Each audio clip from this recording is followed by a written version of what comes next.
Ladies and gentlemen, please rise. And now to honor America, please join in the singing of our national anthem. Representing the three-time Stanley Cup champion New Jersey Devils, Arlette.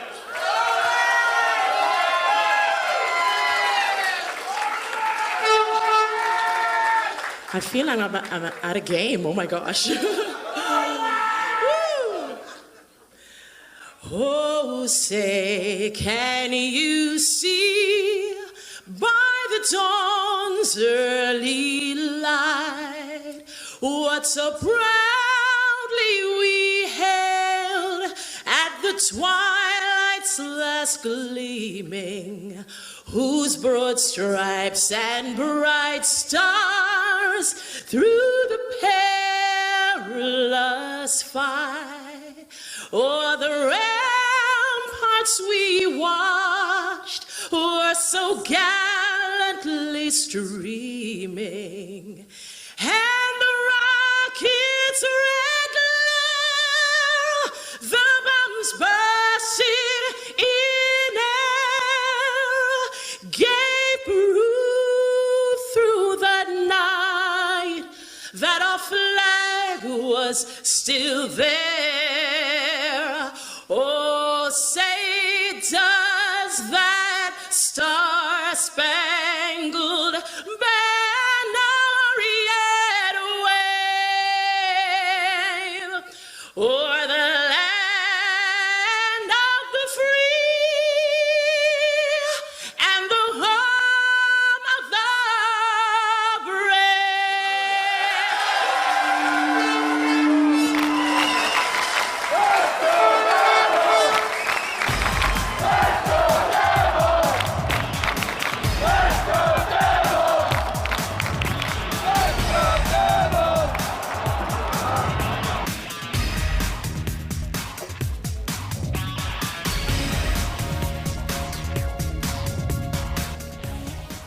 Happy Devils Sunday. This is the Let's Go Devils podcast, season 3, episode 10, called Did the long layoff hurt the Devils?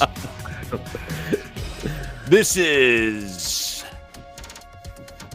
powered by Nova Product Design on the Primetime Radio Network. I am your host, Sam Wu, here with Scotty to the left, Beer Baron to the middle, Shorts Guy to the right. Take it, guys. Take it where? Sam getting your screw up out of the way in record time. Yeah. That is well done. One an episode, get it done, get it out of the way. It would be nice if the Devils would get their mistakes out of the way early on and then move on from there and have a better performance. But Beer Baron, you said it best in the pre-production. What'd you say? That my remember. daughter took a dump? I don't remember.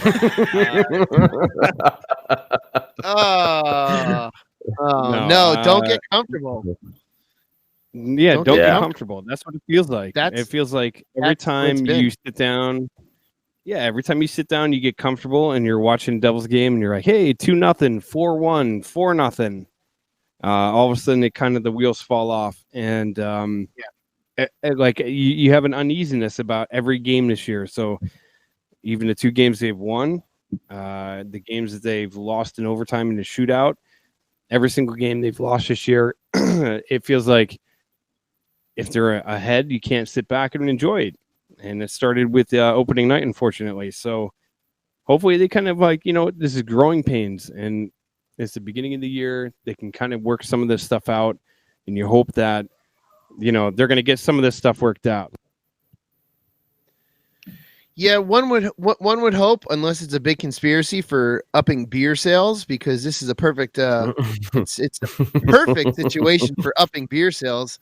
Like, oh man, I better go grab me like 3 beers just to make it through the first period and second period.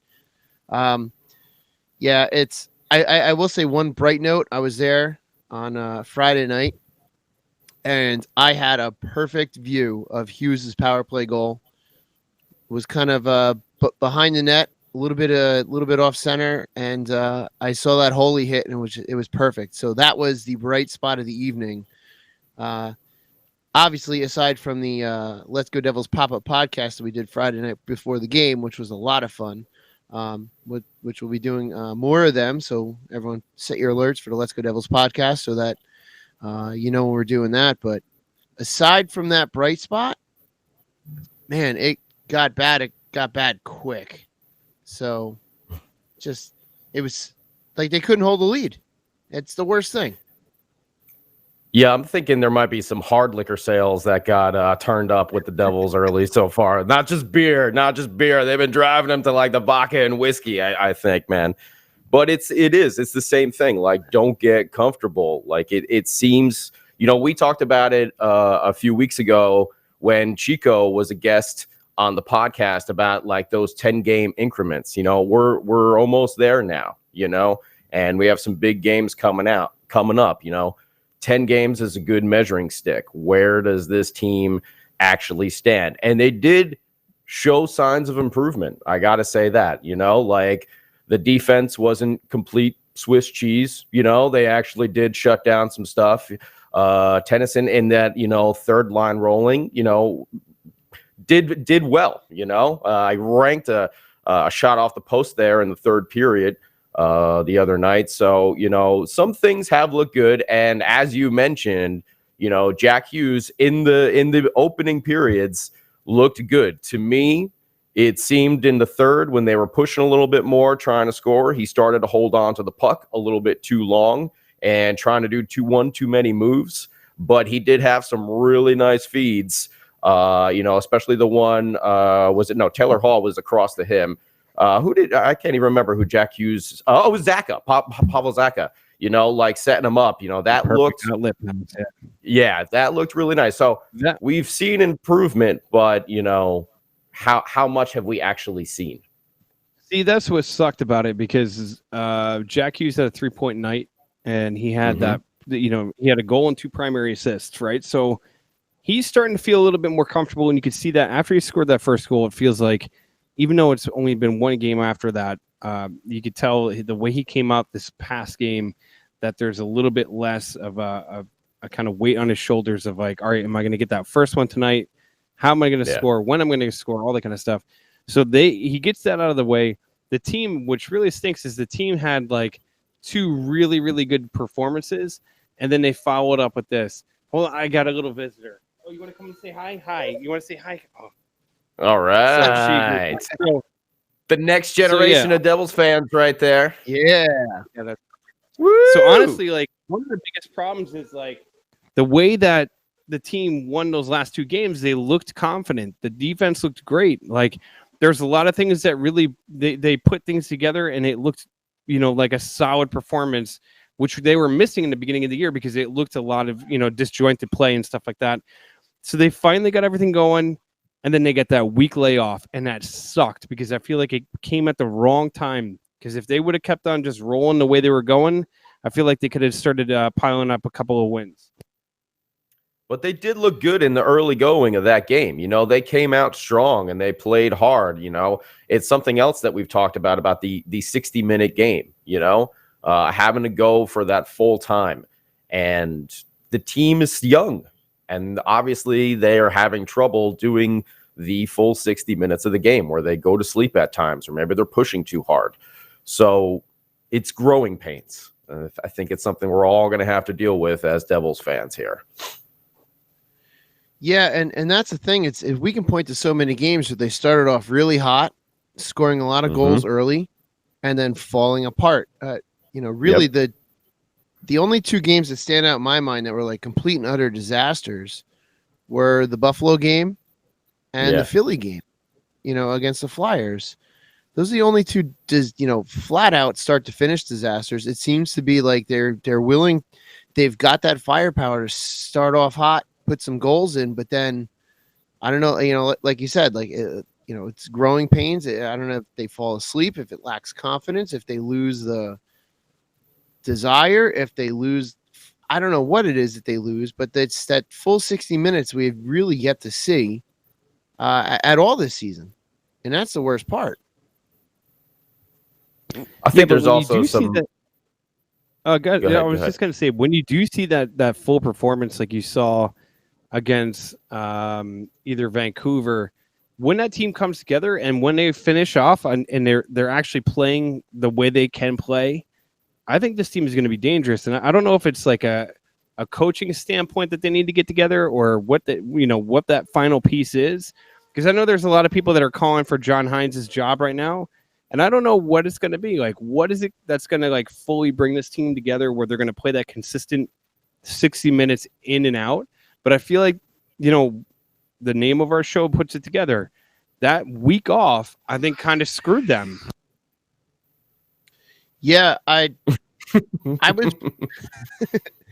I saw that mic cut off there. Oh yeah, that was a good one. That was real quick. Screaming in the background. This segment is brought to you by Gerber. Feed your kid. Yeah, exactly. Oh my gosh. And I totally forgot what we were talking about after I got distracted by the screaming. Thanks. I'm gonna, guys. I'm gonna cut in. I'm just gonna cut in real quick. I'll text in the group text Beer Baron some more parenting tips. Oh, thanks, because I'm sure I could use those.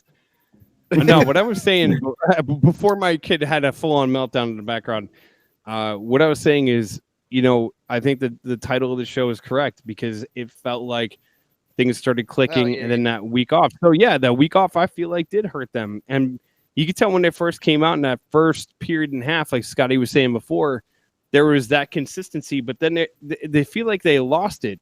And this group hasn't gelled yet to the point where they can have that layoff and they can have that week off and they could like just jump back on the ice and be like, all right, everything's great. I feel like they need to have just this November schedule I think is going to be the telling tale for this team. If they can come together and they can play consistently and they can do really good things and put up some consistent games together in November, then that's going to be what the team really is. But if they're not, maybe it's time to start making some changes, and that might start with Taylor Hall. I mean, that's an interesting point. I mean, that's something we're going to have to decide on with, TH9, what we're going to do with him. If we're going to try and keep him, we're going to try to re-sign him. Yeah, that's right. If we're going to, trade him, that decision is going to have to come down the road. I just want to get back, though, to the game the other day. Like, I know a lot of people are calling, we were talking about John Hines and his coaching style, and, a lot of people are calling for him to be fired. There was some things that I was wondering about because I'm sure we all saw the reports that, Mackenzie Blackwood was sick all week with the flu, yet he still started in goal.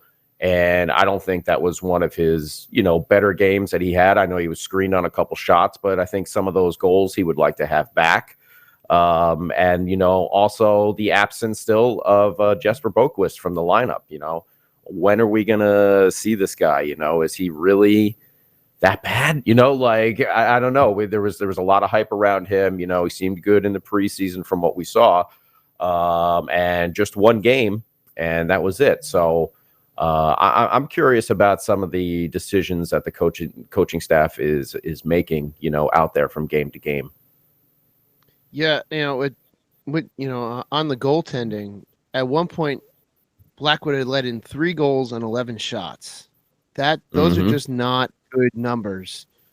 A couple screens here and there, but still, it's like I will say this: a game like that where you're not getting shots is a tough game to play, which is where Brodeur, as much as Ranger fans would like to say that, it was the system that made him well, he was fit for that type of game where he could go long stretches without a shot and be fine.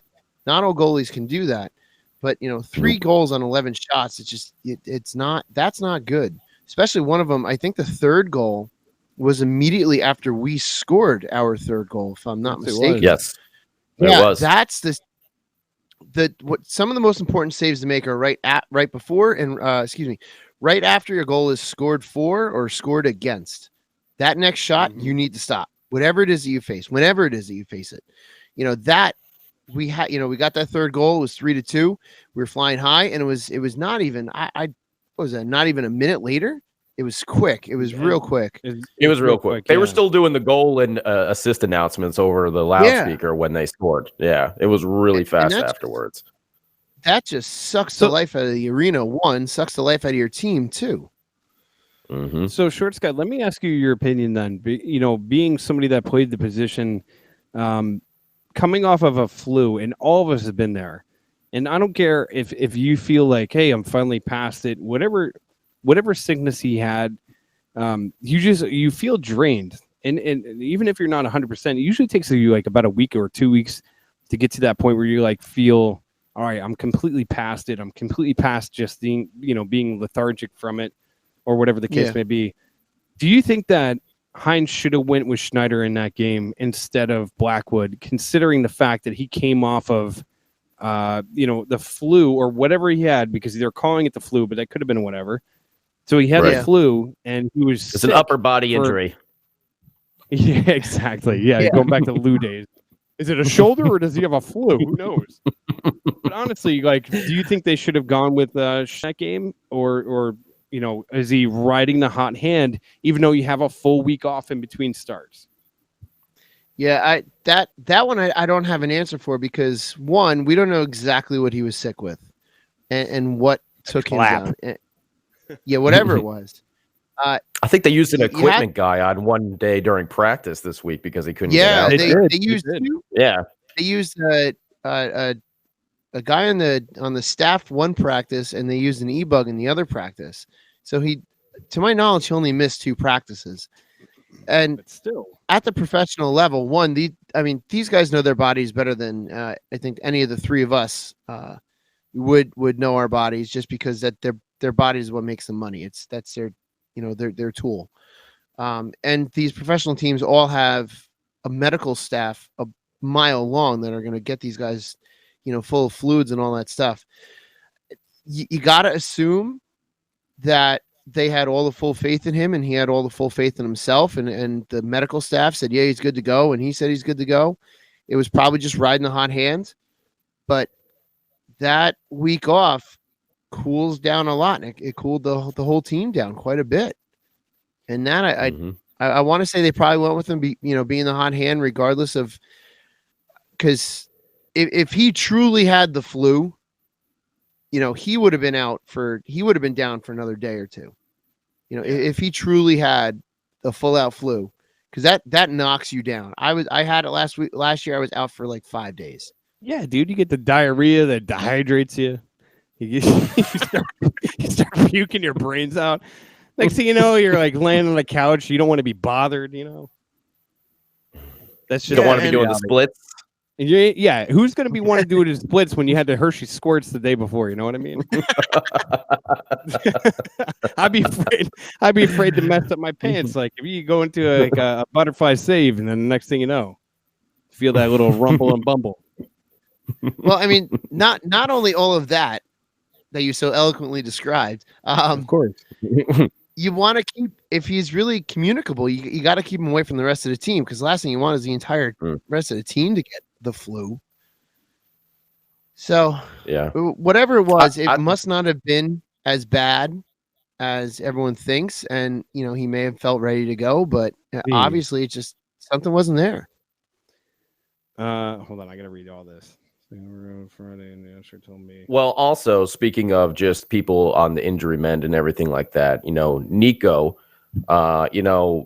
he was out for a little bit, and I think we've all seen him play, these past 2 years at maybe a little bit of a higher level. He seemed like something, was a little bit off at the end of the season. Do we think maybe this is something that's been lingering, like he was moved down to that third line? Although I did think that pairing with Zacha and Gusev was a pretty good pairing, just because it shores up defensively a lot with Zacha and Nico on one line, Yeah. But well, does it seem like there was something been off with Nico all year? It didn't seem like he was like getting into that full gear. Maybe this is something that's, maybe that was the reasoning behind that, and we can look forward to a fully healthy Nico coming back soon. I don't think so, dude. To be honest with you, I feel like it's way too early in the season to think that there's something wrong with anybody. I feel like this team just hasn't gelled because there's a lot of new pieces to it. The reality is, and I'm not trying to make excuses for this team because it is what it is. Like, you look at the amount of changes that John Hines has put through this team of shuffling around the lines. There's no consistency in the first 4 or 5 games. And then, Nico gets hurt and he goes out for 2 games. People are freaking out because the fourth line is getting more minutes. You have Rooney and Hayden getting more minutes than Gusev. Bratt and Boquist both get scratched last game. So there's a lot of things that are perplexing about this team. The way that Hines has kind of handled shuffling the lines. Gusev, everybody, see, this is the problem. You have somebody on a team like Gusev and you're like, oh my God, this guy's could be a dynamite offensive player. But the reality is he's still not used to playing in the NHL level. And he's still, even though he's 28 years old and played in the KHL and was a KHL All-Star and MVP of last year, it doesn't change the fact that this is a completely different league and he's not used to it. He's a defensive liability right now. You can't put guys like that on top pairing minutes and you can't put them out there for, 15 plus minutes a game and then expect good results. You have to let him adjust to the game. You have to let defensive pairings like PK Subban and Severson, letting them gel together as a pairing instead of changing PK with a different defensive pairing every single night. That's the thing that pissed me off about the beginning of the year. There's so many changes. It's like, dude, just let. I know, I'm going off on this, whatever.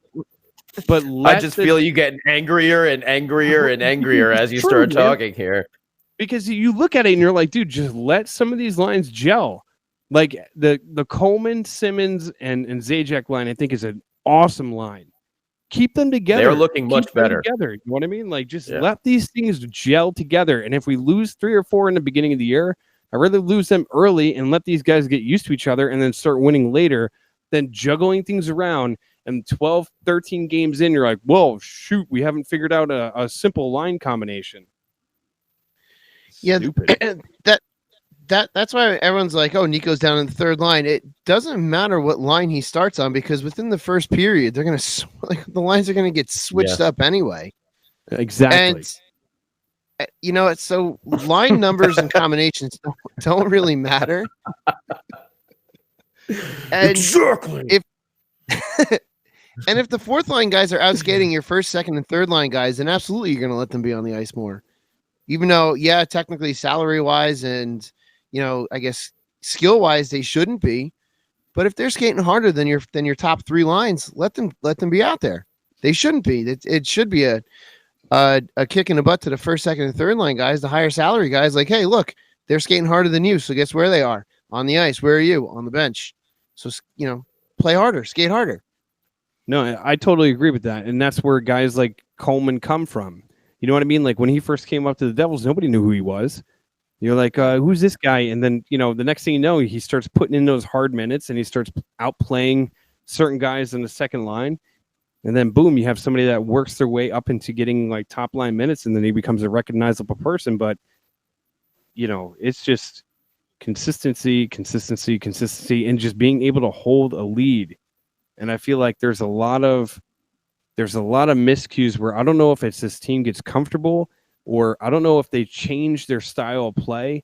I'm not in the coaches' meetings. I'm not standing there with a clipboard saying, all right, hey, we got a 2-goal lead, guys. Let's go into, a defensive type mindset where all of a sudden we're not really playing defensive, but we're playing with all these giant holes and we can't get out of our own zone. So it's frustrating.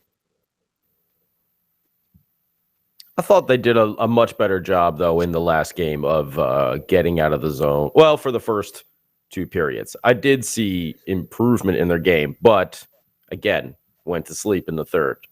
And they were pushing, they were trying to create offense, and they definitely had some good looks in there, but just didn't bury anything. Mm.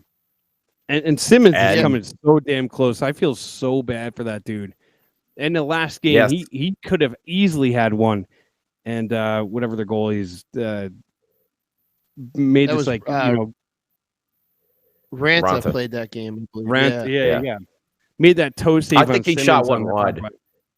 Yeah, he shot one wide too, I believe. He did. Yeah, he's just one of those dudes. Like right now, he's just snake bitten, and I feel like he gets going. And somebody in the Facebook group, Tim was saying, we need a big body on the line with Hall and Hughes, and if Simmons can get going, and if that dude can start producing, that's a guy that you could bump up to that line, or that's a dude that you could put into that situation where he could help. But right now, you need that consistency. Keep him on the Coleman or the Coleman Zajac line.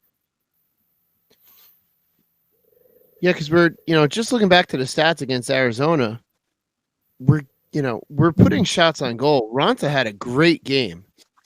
Yes, he, the Devils had 35 shots on goal, 16 in the first period alone, 8 and 11, in second and third. So it's not that they're not shooting, but Ranta played very well. He was in front of me for 2 of the 3 periods on Friday, and he made a lot of fantastic saves. They just could not solve him after their third goal. After the third goal, Ranta was, and that seems to be what has happened too. Through a lot of these games, the Devils have gotten up, against the Bruins, against the Panthers, against the Jets. They've gotten a few past the goalie really quick, and then all of a sudden the goalie, whoever the opposing goalie is, somehow figures out his game and is able to shut the Devils down for the rest of the game. Whether that's a combination of their defensemen making it so that the Devils are only shooting easy shots for him to see, or is it just they get into a mindset like, hey, cool, I'm just going to stop everything else from here on out. I don't know what it is. It's not that they're not shooting. Final shots on goal were 35-17. We're trying to produce offense. We had the advantage on faceoffs. We had 1 power play goal on 5 chances. That's got to change.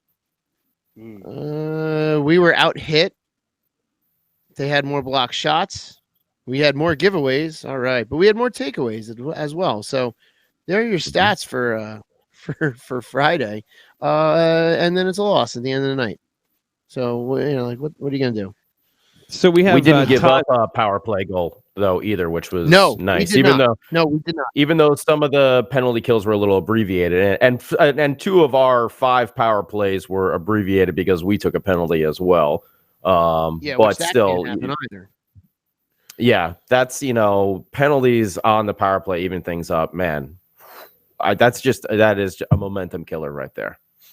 So Todd on the Facebook group wants to know give a grade for PK thus far. And I don't know about you guys, but I would say it's been a little bit shaky in the very beginning, but that's kind of expected because you're getting to know a brand new system, brand new team, brand new defensive pairing. I would give them a B- right now. And I feel like there's a lot of room for improvement. I think one of the things that is really apparent with PK Subban is he is, every time he's winding up for that shot, he's not putting his full into that shot. And it leads to a couple of breakaways going the other way, which is unfortunate, but you could tell like he gets fed the puck and he has this like hesitation where he's like winding up to like blast it. And then he just kind of like takes this half effort shot that's getting blocked. And some of those blocks are getting turned and pushed the other way. I see somebody said a C. David Holliday said C. He's been mediocre at best. That's what I'm saying, like B-, C, around that area. I don't know if you guys agree with that. Yeah, I was thinking B-, and in the comment portion put is on his phone too much and could do better. There's that too. Stop going to social media. Yeah, right. Stay off Instagram for a little bit. I was actually thinking the exact same grade though, B-. You've seen the flashes, you see what he can do. We're always seeing him kind of going pond hockey-esque, with these really long passes and wild stuff every now and then. But I think eventually it will start to connect with the guys. and he will start to, some of those things are just going to actually work out for us. I think that puck that hopped over his skate on the power play, leading to the Grabner goal. Of course, Grabner's got to go and score a breakaway goal. Where was that a few years ago, Michael? Huh? Where was that? Why did that dry up when you came to the Devils? Huh? What happened there, buddy? Thanks a million. Unreal. But PK we knew that going in, that he's going to take those chances. He's going to be risky, and sometimes it doesn't pay off, but I think the more they work on it, the more he comes, intertwined with the system, that it's going to start paying off for us, especially with these players like you were talking about. That Jack Hughes shot. Woo! He ripped that one. It was nasty. From where I was sitting, my vantage point, there was not a lot of space for him to hit, and he hit the smallest of holes. And that was you're right. That is a nasty shot. Pinpoint accuracy on the power play. I think that goal will be seared into my memory for a very long time, if not the rest of my life. Seeing that, just happen to see that hole in that perfect angle. So we need more of that, and then we have to hold games. That's really what it is. Yeah. Let's talk about something that the elephant in the room. There was a report that Ray Shero is going to be meeting with Taylor Hall's agent over the next couple of weeks, and they're really going to have intensified talks, whatever that means. First of all, that could mean they're going to talk about what their favorite cup of coffee is, but it sounds like it's getting down to Dunkin'. Yeah. What do you like? Huh? Ray Shero's a Dunkin' Donuts type of guy all the way. Or he's like, the nearest gas station, you effing a-hole. That's what his answer would be. He'd be like, oh, no problem. Here's your gasoline coffee. But anyway. Just stop changing the lines. Stop making fun of my grandma. But honestly, it's getting to the point now, and I know traditionally in the NHL, there's not a lot of trades that happen before the American Thanksgiving. You have to say it that way. I don't know if there's going to be a trade that's going to happen soon, or if they're going to do a deal. I don't know if the Nico Hischier contract is a prelude to keeping Taylor Hall or showing Taylor Hall that we don't need him. I have no idea what's going to happen in the background, but I will tell you this. I was reading, and I said it to you guys in the pre-meeting, I was reading on Instagram or on Twitter rather, and there was somebody, and I can't give you credit because I have no idea who the hell put this out there, but they're like, why don't we trade 2 first rounds and Damon Severson to the Winnipeg Jets, get Patrick Laine, and then in return, we ship Taylor Hall out to somebody, we get a good defenseman and like a second rounder or some kind of pick and compensation back. In all honesty, that's not a bad deal, because Patrick Laine is younger and he doesn't have that knee issue that Taylor Hall has.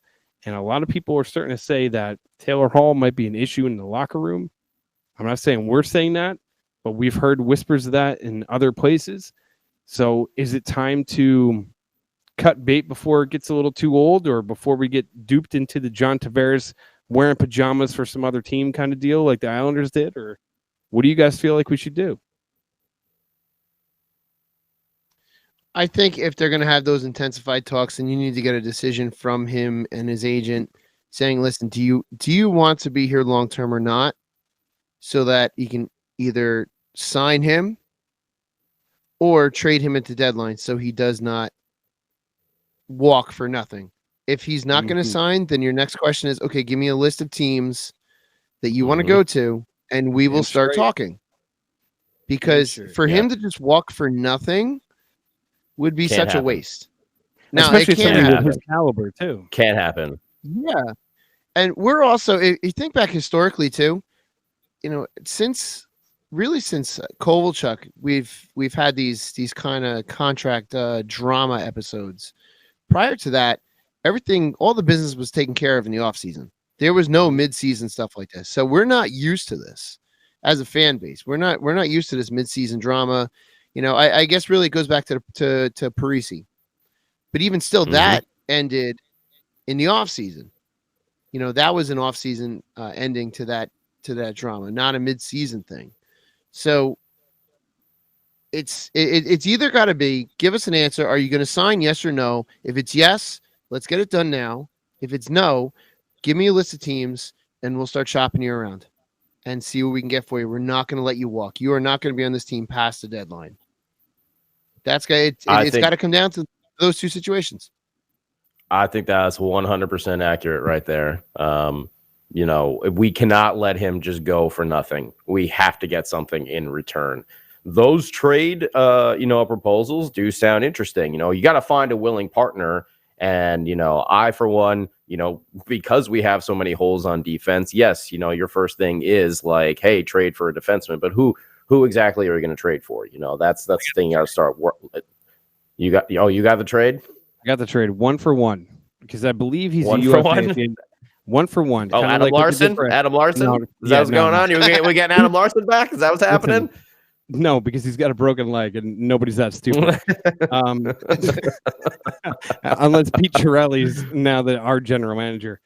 Pete. No, I feel like you send him because he's a UFA and you have to. I don't know if you could figure out what his deal is, but Roman Josi from the Nashville Predators, 1-for-1, Taylor Hall for Josi. Bring him to New Jersey. That fix one of your biggest needs in defense. And the dude's a stud. You lock him up for a long time. You get your your blue line kind of solidified. And I'm going to be honest with you. We have enough offensive talent where I would be willing to give Taylor Hall to somebody for a top 4 defenseman in a heartbeat. I love Taylor Hall. I think he's awesome. I think he could be great for this team. But you know what? That's a big chip that you got. And if he's not willing to sign, like Shorts Guy said, if I were Ray Shero, and of course this is a perfect world, you sit down and you're like, hey, do you want to come back? No? Okay, cool. We're going to trade you. Give us a list. Thank you for the list. You can go scratch. We're going to go trade you for XYZ. This is a huge chip right now. And if they can change that into somebody that's worthwhile, especially somebody like a Josi or somebody that has like a tremendous upside, you go for it. What does this say? Dave Holiday said Josi wants over PK's money and is 30? Yeah, but what would you rather have? Would you rather have Josi or would you rather have Taylor Hall right now? Think about that. I'd rather have defense right now because we need that. We have offense because we're scoring in bunches when we're scoring. But the defense is really what's failing us right now. That inability to hold a lead, which is nothing new to this team. That it seems to have been the hallmark of the Hines years, is losing leads late in periods, letting goals in late in periods, or losing leads late in the game. The last 5 minutes a season or two ago was murder for us. We lost so many games in the last 5 minutes. We just couldn't hold anything. That would be whether we were up by one and letting a team tie, come back into the game and lose in overtime. It's just, we need that defense. And yeah, if Taylor Hall doesn't want to stay and we can trade him, 1-for-1 for some defense, yeah, go ahead, do it. You also wanted to, as if you're going to trade him, you want to trade him also when we are winning, because if we're losing, then we look like we are selling in desperation. So if you're going to trade him, you also kind of have to have the pieces to fall into place where it does not look like that we need to trade him, but we're able to move him if need be. And Shero also has been around long enough to where he may be able to call a few people and say, hey, listen, this is what I got. I've got Taylor Hall. And what do you got? Let's make some talk. Let's make some deals. He wants to go to you guys. You're 1 of 4, and then go from there. But I can also see a lot of other GMs being very wary of that knee injury. I know that I was, we've talked in the past, amongst ourselves off camera, and the percentage of coming back full time and full strength from that injury is somewhere in the 30 to 40% range. Actually come back fully as strong as, if not stronger than before that injury. So that's going to be on a lot of minds of GMs that talk to him. Here's another thing too, is that, Taylor Hall, I like to call him TH9, is a unrestricted free agent after this season. So are you actually a team that could re-sign him in the offseason? Or are you a team that has enough cap space, or are you a team that's really just taking him in as a rental, for half a season? Some GMs may be, scared off by that prospect of, hey, we're going to ship out, a couple people or whatever for Taylor Hall. It's going to be a big deal. Can we sign him again in the offseason if he's commanding, $10, $11 million a year?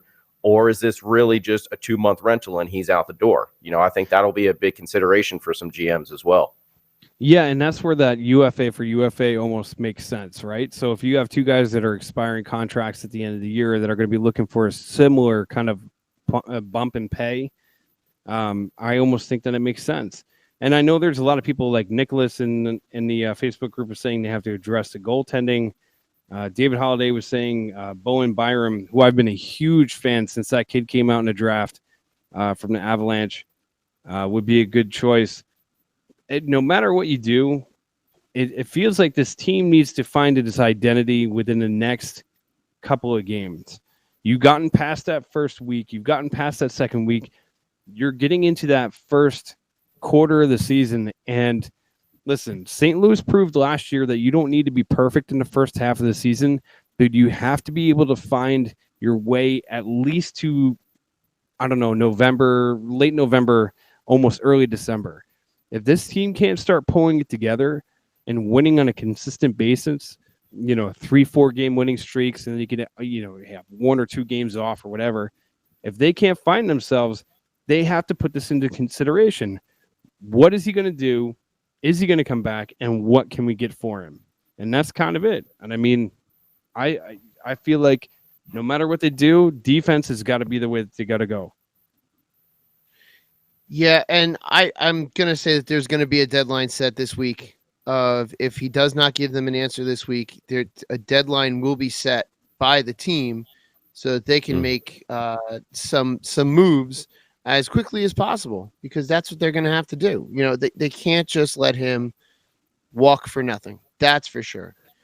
They have to put their foot down and say, we got to know now. Hey, maybe they could trade him to Calgary and get Johnny Gaudreau, really bring the full jersey effect, all the way around. Yeah, right. I doubt that would happen ever. And I have to sit down and look at what Gaudreau's making or whatever. But I mean, at this point, it's just kind of like, he's such a strong asset to have as a trade chip. And it's like, if he stays, and that's great. And you hope he stays, and you hope he's a part of like getting this team to that next step. But if he doesn't want to be here, or if you feel like you can get something better for him and his trade value is at its highest, then you pull the trigger and you go for it. I mean, it's just a part of the business. And as for the goaltending, listen, I think Blackwood's going to be fine, and I think Corey's going to be fine. They're going to get this defensive situation figured out and then just go from there. I got a question for you the other way on Taylor Hall. Say he does re-sign for a massive contract and he's here for however many years. Is he the next captain of the Devils if he signs that contract? Oh. It's a toughie, right? That's a loaded question. That one's tough because we don't know what the locker room dynamic is. Very true. Elias was one of our greatest players of all time in this franchise's history, and he was not captain material. Your highest paid player should be your captain. However, it's not always the case. He may not be captain material. We all see him on the ice. We all see him out in the open.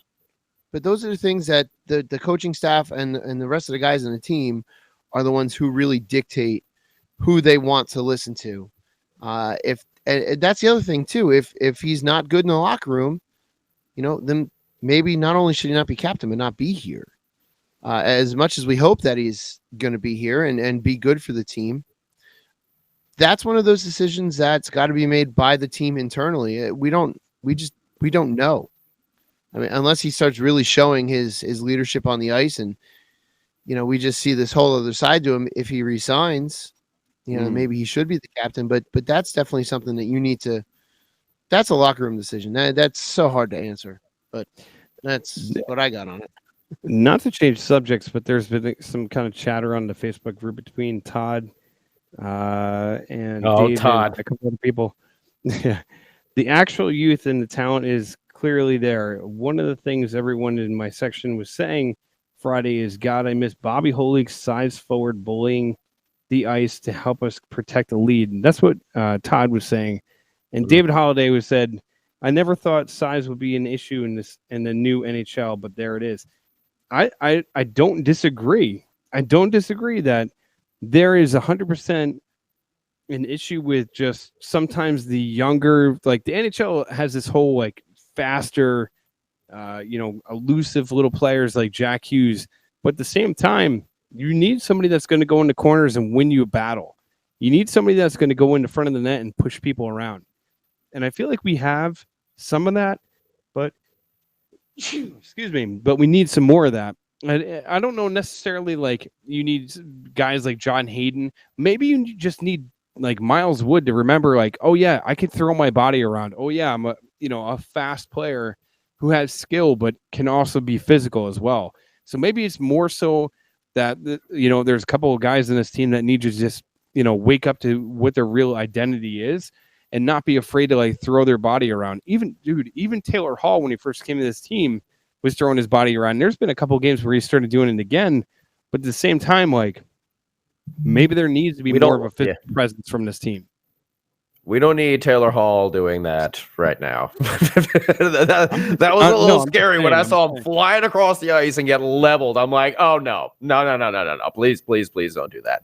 I think one of the things with, I totally agree with you. But I think one of the things that is affecting the Devils is the guys that do that all really well are playing all on the same line. It's Zajac, it's Pickles, and it's Wayne Simmons. They're all playing on a line together. Palmieri, I feel like, will go to the front. I feel like Zacha is more like he wants to be more of a finesse guy rather than a big power forward guy. He is a big power forward. He should be a big power forward. But he doesn't. He seems to prefer not to have to play that like super physical role. I feel like when I'm watching him out there.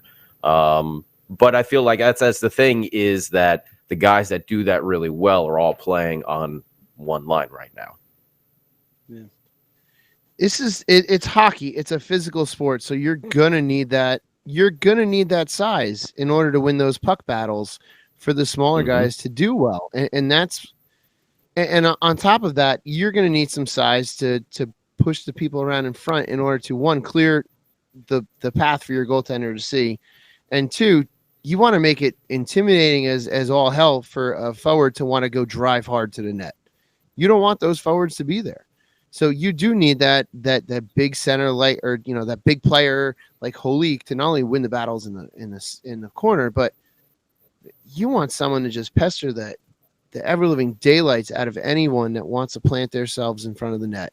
The defenseman and the center should be the most annoying players to the opposing forwards, and that's what we really need to get, and that's going to help us to hold those leads, because players are allowed to just stand in front and screen the goaltenders, which there have been quite a few screens and a lot of block shot, or not block shots, but a lot of lanes, being, just a lot of lanes being so muddy. And if you can't see that shot clearly, it's going to be tough to stop. You got to get those lanes open, and you got to let your goaltender, whoever it is, Snyder or Blackwood, doesn't matter who it is, they got to be able to see that puck to stop it. So you still need that big power forward to win those battles for you. And give a shout to Mirko Mueller for sticking up for the teammates in the last game and everything like that. That was nice to see. Hey, what about to go back to the captaincy? Which, by the way, we're not saying that we're stripping Andy Green of the captaincy or want to see him lose his captaincy or by any means. No, that was hypothetical. Totally hypothetical. Yeah, of course, hypothetical. This is post Andy Green. This is the post Andy Green era when he steps away from the game, and we need a new captain, which we will at some point. Nico Hischier, already locked up for 7 years, possibly somebody who could become maybe not so much a vocal leader in the room, but somebody I feel like has the potential to be a leader of this team. And I mean, I could be wrong, and I mean, it's just a different way of looking at it. He's not going to be a Scott Stevens intimidating force on the ice. He's not going to be, even a Jamie Langenbrunner who led with a voice in the locker room and outside of the locker room. Maybe it's just somebody that is going to lead with a quiet confidence. I mean, different type of NHL nowadays, you know what I mean? So you see a lot of captains that are kind of like cut from different cloths. It's not like that's the old days of like, this is your prototypical captain nowadays. You know, it's always going to be somebody different, and it's going to be somebody that maybe brings a different dynamic. One guy, and this is not about captaincy, but one guy that I feel like is a good thing for this team right now, especially if they're like losing and they're having like a down way, is Sami Vatanen. And by the way, what's up, Tim? We see you, Tim. How you doing? But Sami Vatanen is just a fun dude, like a loose dude. Like he just kind of keeps everybody in a good mood, it seems like, or at least that's the feel that we get from the outside. Obviously, we don't know what's going on the inside, but I don't know. It's just kind of like, those are the types of guys that you need in the locker room. And I don't know. Somebody said Coleman maybe for the captain, but I don't know. What do you guys think? What about Palmieri? Or him?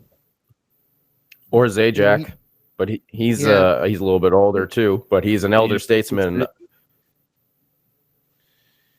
They both kind of are like the elder statesman of the team, Palmieri being younger than Zajac, but it depends on how long Green is going to stick around and, who we have at the time. But if Green were to be, extracted from the team today, I could see Palmieri being a great captain and, filling that role both on the ice and you got to assume that I would think he's probably pretty vocal in the locker room. He's been around the league. He's played on different teams. He just seems like, to me, would possibly be one of the better fits than some of them on the team.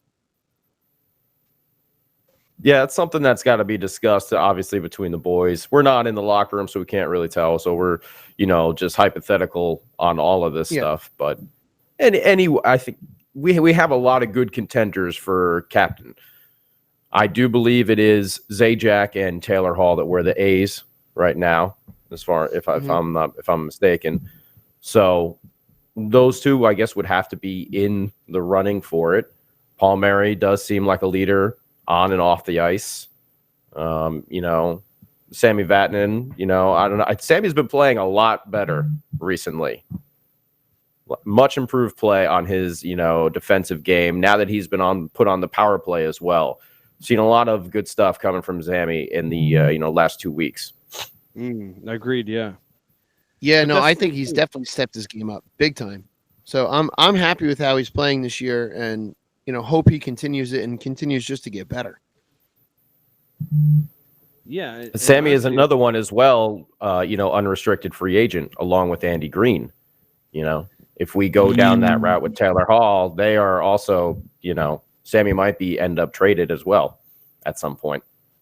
And that's why you got to be careful about what you pay Taylor Hall, knowing who else you need to fit into this team. And if Taylor's going to command too much money and it's going to hurt the team in the long run, it's not going to be worth that signing. Sorry, you don't want to kill your team because of one player. And honestly, I hate to say this, but to be completely clear about just where this team needs to be and where this team's going, in my opinion, I feel like I would rather have Sami Vatanen than Taylor Hall. And call me crazy, and I know there's going to be a lot of fanboys that are going to be out there, my Taylor Hall, you can't. Listen, I'd rather have defensemen, and at least Sami Vatanen is a puck-moving defenseman who, for more often than not, has a better game than he doesn't, right? And if you can slot him into your top 6 at least, he's a very good defenseman. What I'm saying is, like, if you're going to trade either or, I feel like you trade Taylor Hall and you get something more for him. And you're not going to have to pay Sami Vatanen the same kind of money you're going to have to pay Taylor Hall. So, I don't know, dude. There's a lot of things. It sucks. We have 4 days. It's not until we play Wednesday. It's like we have a whole Tampa Bay. and Tampa I'll be there. Bay. I'll be there at that game too. But I mean, like you have a game, we got 2 games in a row, boom, or 2 wins in a row. So everything, we're starting to feel good. Week off. You have this dump game where they're, up and they lose, and then you have 4 games off. I don't know what the new scheduling sucks, in my opinion. I will be there. The scheduling has been pretty atrocious for a lot of teams as well. I'm not going to say it's just the Devils. A lot of teams have been dealing with this bad scheduling. At least this week we have 3 games: Tampa on Wednesday, Philly on Friday, and then Carolina on Saturday. And all of those teams should be a really good test for the Devils to see how they play. I'm looking ahead in the schedule for the rest of the year. Just to look, December, we got a couple gaps of 3 days. November's got a lot of 2-day gaps. You go into January, January, you get that long week off again. That'll be fun. But then when you get into February and March, it's almost every other day with a couple 2-day breaks in between. But it gets into every other day we have games. So this is one of those things where it's like they have all this time off now, but it's going to come hard and heavy come towards the end of the season. So they have to get their stuff figured out now. And I feel like we got a big road trip ahead of us too, going out to Western Canada coming up. They do say a lot of times road trips like that can be good bonding experiences for teams. So we will see if that has an effect on this New Jersey Hockey Devils team. It sounds like one of those reporters. They're like, after this, my book is for sale in the lobby if you want to buy an advanced copy. Yeah, dude. You know what though? In all honesty, these early breaks I think it's across the NHL, so it's not like we're the only team that's having to go through it. And I think that the way that it's all been structured and scheduled, they already had an outdoor game, which is I have to be honest with you, like the whole outdoor game thing when it first started happening was like the coolest thing in the world. And it was like, it's New Year's Day, the greatest event in the whole season. And then they just took a good thing and they were just like, how many do you want? 10 a year? Okay. Does it matter anymore? No. All right. Is it just a regular game? Okay, sure. I mean, don't get me wrong. If the Devils had it again, I'd be pumped, but. Oh, yeah. I think, you remember how cold it was when the Devils Rangers played at Yankee Stadium? Oh, yeah. Oh, wow. That was cold. Yeah. That was the only time I have ever had a beer. And the beer that I just finished was colder than the one that I got fresh out of the tap to replace it. My beer, it was crazy. It was so cold. But hey, wait a second. I'm so sorry to interrupt. We got James from Miami. James was our friend that came into the podcast when they were up for the Rangers Devils game. What's up, James? Hey, and he's coming back. He's coming back up in November for the game against the Rangers. Yeah, man, James, great to see you, and it was nice to meet you guys too and have you on. So the pleasure's all ours over here for being able to meet you. So, that's the cool thing about our live events. People come out, you get to hang out and just talk hockey like we do, except you get to do it in person. And sometimes we randomly throw you on camera, which is always fun. Be on the lookout, by the way. Like I mentioned earlier, everyone, be on the lookout for our pop-up, tweet-up podcasts. We're still trying to figure out the exact name. I know Sam wants to call it a tweet-up. I think that's what we're going with, tweet-up podcast or a pop-up podcast. I've been thinking about that, Shorts guy. Okay, Sam. I think a tweet-up is more of a Twitter thing, but I think the whole thing across the platform, since we're everywhere, and you want to keep it universal, should be a pop-up podcast. We pop up out of nowhere. But we did that. Like a boner in sweatpants.